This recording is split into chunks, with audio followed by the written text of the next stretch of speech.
KPBS On Demand is supported by Latino Legacy Foundation, presenting their Storyteller series, Reach for the Stars with Ellen Ochoa, the first Latina astronaut, former NASA director, and San Diego native. Sunday, June 29th. More at latinolegacyfoundation.org. Good morning. I'm Debbie Cruz. It's Monday, November 7th. We take a look at what's driving the shift away from the Republican Party. More on that next. But first, let's do the headlines.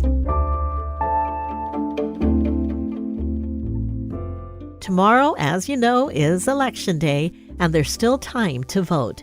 You can cast your ballot or drop off your mail-in ballot at one of more than 200 vote centers across the county. They're open from 8 until 5 today. Tomorrow, they'll be open from 7 in the morning until 8 at night when the polls close.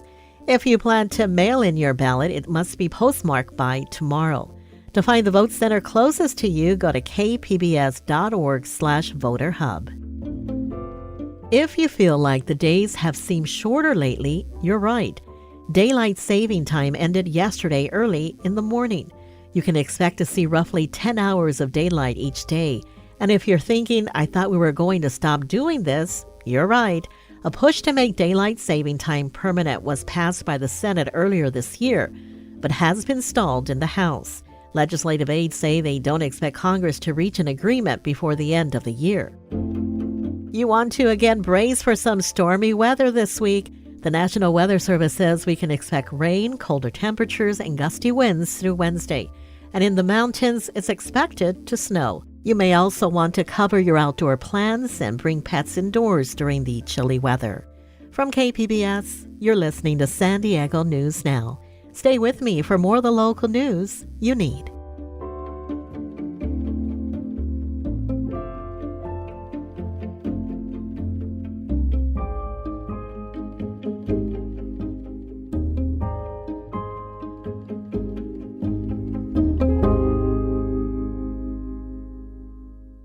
KPBS On Demand is supported by UC San Diego's Art Power, presenting cellist Joshua Roman, performing from his album Immunity, alongside music by J.S. Bach and more. Sunday, June 22nd at UC San Diego's Epstein Family Amphitheater. Reserve your tickets at artpower.ucsd.edu.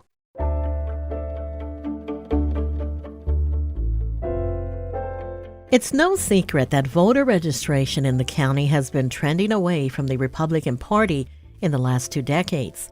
KPBS investigative reporter Claire Trageser looked at the data to see what's driving the shifts. Take a look at a San Diego County voter registration map, and you'll see a county that's become quite a bit more blue over the past 2 decades. And some voters who've left the Republican Party have no problem telling you why. For Bonita resident Nikki Petzel, it was Donald Trump's campaign for president in 2016. To the point where by time it came time to vote in 2020, there was just absolutely no way I could vote for another Republican ever. While she grew up Republican and conservative, now she votes the entire Democratic ticket. The entire ticket. Even if I didn't know what it was, there was just no way I was voting for anybody Republican. Petzel is part of a political shift in San Diego's voter registration between 2004 and 2020. It's transformed San Diego from a county so reliably red to the light blue county it is today. The impacts of this sea change have been significant, says Thad Kauser, a politics professor at UC San Diego. We've seen this radical transformation just over the last 2 decades in San Diego, from really a Republican stronghold to a battleground, and now an area where, if you look at the County Board of Supervisors, the City Council, the legislative coalitions, Democrats have almost locked up every position. But the move away from the Republican Party has not happened evenly across the county. Areas like Escondido, Carlsbad, Lake San Marcos, and Valley Center all saw a drop in registered Republicans. But GOP registration actually increased in other places like El Cajon and Encinitas. California Republicans were always more moderate, with leaders like Congressman Brian Bilbray and Governor Arnold Schwarzenegger, who were socially liberal and pro-environment but fiscally conservative. So the shift makes sense, Kauser says. And that's not Donald Trump, right? the culture wars, getting rid of reproductive choice through Roe v. Wade, and pulling out of the Paris Climate Accords. Those sorts of steps took the Republican Party sharply to the right, and really too far to the right for many San Diego Republicans. Jordan Gascon is no fan of Trump, but the executive director of the San Diego County Republican Party wants local Republicans to fight for change within the party rather than leave. Staying Republican and moving the Republican Party in the direction that you want to see it, I think, is very important. And people should stay in the Republican Party to do that, to affect change. Also, the data show voters fleeing today's GOP aren't necessarily flocking to the Democrats. Far more are becoming no party preference voters, which creates a new reality for campaigns. Ryan Klumpner, a San Diego-based campaign consultant, says the so-called independent voter used to be someone who'd checked out of politics. That's no longer the case. Affiliation as an independent is actually a reflection that they hold very specific opinions about politics rather than that they don't want to be bothered with politics. Klumpner says the region's demographics and growth patterns also play a significant role. For example, areas like Mira Mesa and Mission Valley have built more dense housing in the past decade, which draws in residents who are more likely to be lower income and younger, and those voters are less likely to be Republican. That changes the issues that they care about and how they live their lives, their access to public transit. In a different environment, the same voters might be behaving a different way because they would care about different issues. But who knows how long this new behavior will last? As experts tell you, local politics can be like the weather. If you don't like it, just wait a while and it will change. Claire Tregesser, KPBS News. In other election-related news, no doubt by now you've been inundated by political ads on every platform, from TV to YouTube. As KPBS reporter Alexander Nguyen tells us, businesses spent big bucks this campaign season to advance their issues. Only one proposition supports California tribes like ours. On the airwaves, voters are flooded with hundreds of political ads this midterm election. San Diego State economist Miro Kopik says more than $300 million has been spent on ads for Propositions 26 and 27, which would legalize sport betting. Prop 27 in particular is supported by out-of-state booking companies. Kopik says a lot of money is on the line. There's a lot of business on the line for either initiative that voters have to think about, and that will either impact tribes or out-of-state gambling organizations, and that's going to be one that has significant business impact. Locally, voters will weigh in on measures C and D to raise the height of buildings in the Midway District and to lift the ban on project labor agreements. Kopik says both will have a significant impact on the business community. Alexander Nguyen, KPBS News.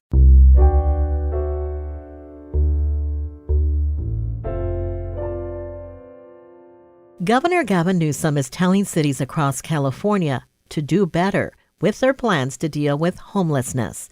Until they do, he's halted state funding for those projects. San Diego is one of the affected cities. KPBS reporter Kitty Alvarado has reactions from San Diego's City Council President. San Diego Council President Sean Elo Rivera shared some good news on homelessness. San Diego housed 12,000 people who were experiencing homelessness over the past year. 12,000. That doesn't mean move them into shelter. That means move them into permanent housing. But in the next breath, he gave the reason it isn't making an impact on the streets of California's second largest city. However, in that same amount of time, about 15,000 people fell into homelessness. This comes on the heels of some tough news for San Diego and every city relying on state funding to deal with homelessness. Governor Gavin Newsom has stopped payment on those grants, saying in a statement that Californians demand accountability, not status quo. And the city's plans collectively would only reduce homelessness by 2% statewide by 2024. Newsom said this approach is unacceptable and everyone has to do better. So far, the state has given over $1.5 billion, and the third round would dole out another $1 billion. I think the governor's response is the same response that so many of us have, which is that the status quo is unacceptable, that we're not making progress fast enough, and And in too many places, we're slipping backwards. Elo Rivera says he gets it, and the city leadership is committed to solving this crisis. I think that the governor's challenge to us yesterday should be, if we needed any additional motivation, that should be it, that we've got to take a different approach to what we're currently doing now. He says the state withholding those funds will not put any of the city's programs in jeopardy this year, but it does make it more urgent to update their plans. We don't want to see any interruptions, obviously. I think we can maintain continuity now while also adapting and ensuring that we make the changes necessary to make real progress. And in order to make real progress, Elo Rivera says one of the critical steps the city must take is to pass tenant protections. We are acting with urgency to stem the tide of people who are becoming homeless so that San Diegans can start to see some progress on this issue that I think is having huge impacts on our community, on our psyche as a community, and is a humanitarian crisis. Kitty Alvarado, KPBS News. President Joe Biden continued his visit to San Diego's North County Friday, promoting the recently passed CHIPS and Science Act. KPBS reporter Jacob Ayer was there. President Joe Biden came to Carlsbad to talk about microchip in semiconductor production at the headquarters of Viasat, a broadband satellite company. He said companies like Viasat will get an economic boost from the CHIPS and Science Act that he signed in August. Instead of relying on chips made overseas, could be delayed because of a pandemic or some global disruption, now they're going to be able to have those chips available on the spot. Biden says the act includes a historic investment of $50 billion to try and surge production of American-made semiconductors and tackle supply chain issues to make more goods in the U.S. Jacob Ayer, KPBS News. Coming up, we chat about the first USA Blind Soccer National Team's tryouts that were held in Chula Vista. We'll have that and more just after the break. Don't go away.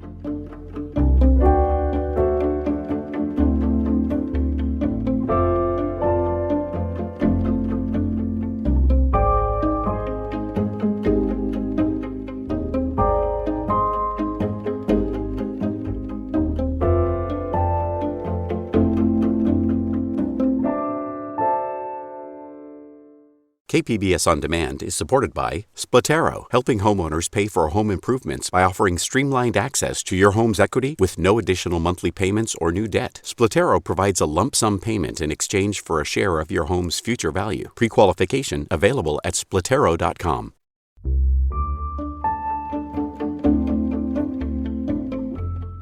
If you're a teacher, here's some good news. $250,000 in matching funds are now available to San Diego County teachers trying to pay for their classroom projects. KPBS education reporter MG Perez has more on how teachers can apply. Any teacher within the San Diego Gas and Electric Service area who raises money for classroom projects can apply for the power company to match the money. $250,000 is now available to supplement learning in science, technology, engineering, math, and racial equality education. The annual campaign is funded by SDG&E shareholders.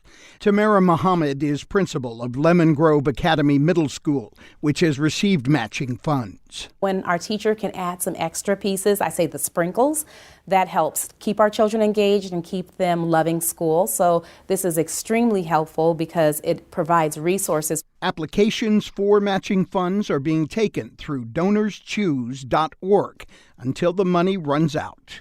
MG Perez, KPBS News.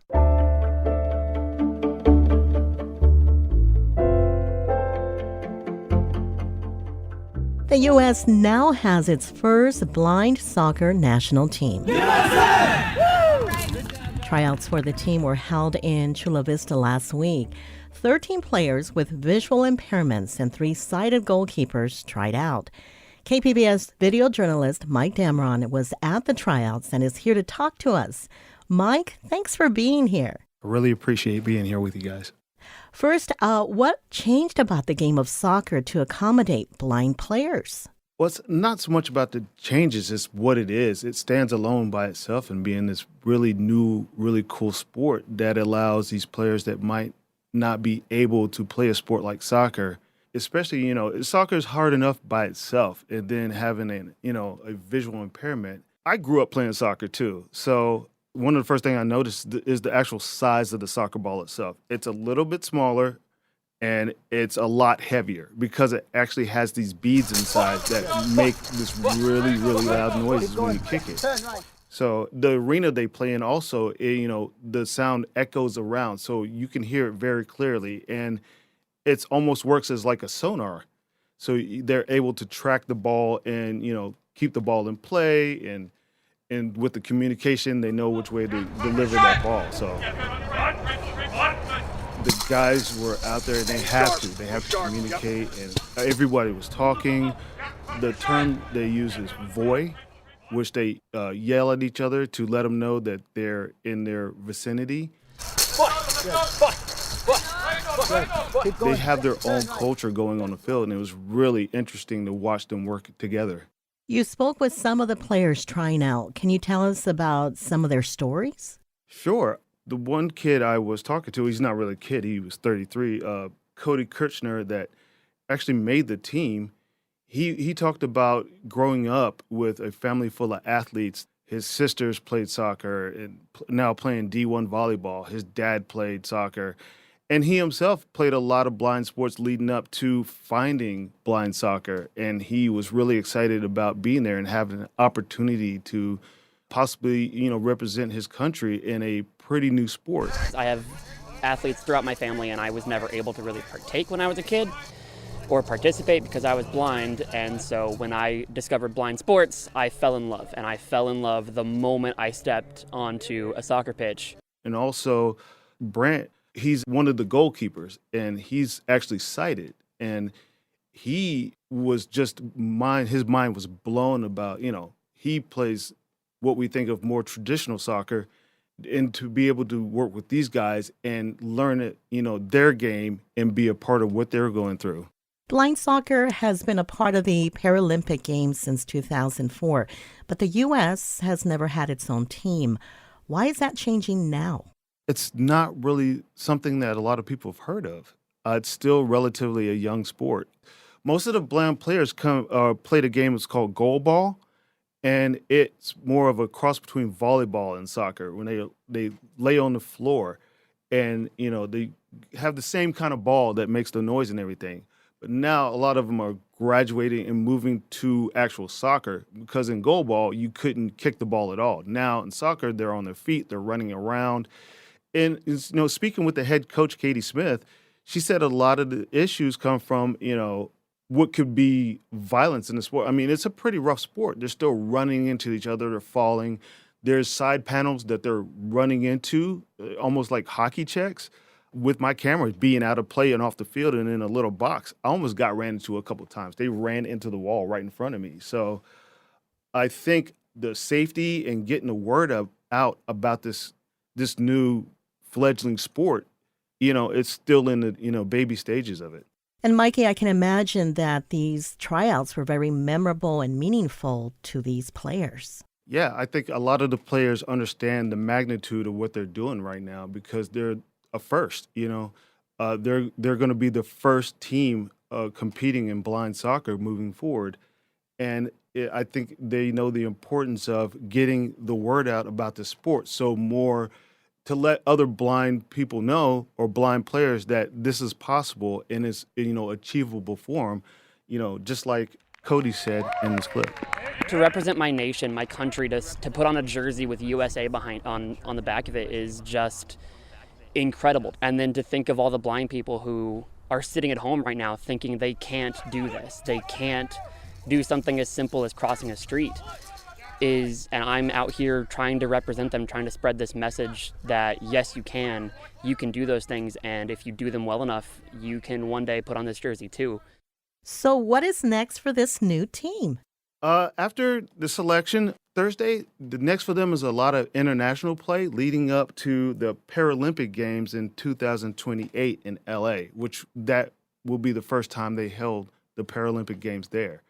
So they have a couple good years of really nailing down what the game's going to be and what it's going to look like. And it's also being played in other countries. So they're going to do a lot of international play and hopefully carry the sport forward. Wonderful. It's been great chatting with you, Mike. We hope to have you on the podcast again sometime soon. Love to do it. That's it for the podcast today. As always, you can find more San Diego news online at kpbs.org. I'm Debbie Cruz. Thanks for listening and have a great day.